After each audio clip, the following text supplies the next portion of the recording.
Un jeune homme, issu d'une famille chrétienne, fidèle à ses pratiques de piété, se mettait cependant peu en peine de secourir les âmes purgatoires.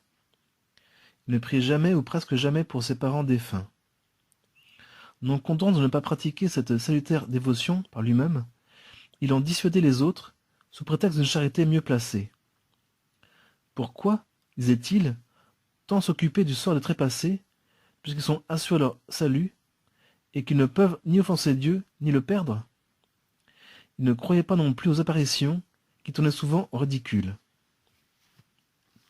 Pour le corriger, Dieu permit à ces âmes affligées de sortir de leur prison et d'apparaître sous des formes effrayantes à celui qui leur causait un si grand dommage.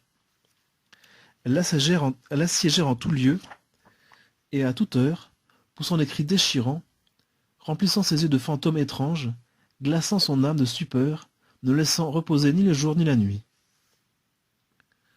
Le moyen fut efficace. Le jeune homme changea entièrement de conduite et de langage.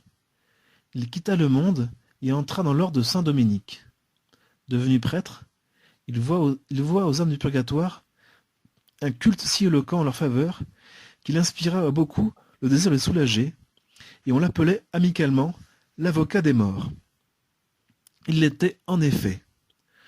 Jamais on n'entendit de raisons si fortes, si convaincantes, si nombreuses, que celles qui sortaient de sa bouche pour prouver que la charité la plus éminente que l'on puisse exercer en ce monde envers le prochain est de prier pour les défunts. Il mourut en de sainteté, et son âme sans doute s'envola au ciel, près de celle qu'il avait lui-même délivrée par ses suffrages. Imitons un si bel exemple de charité.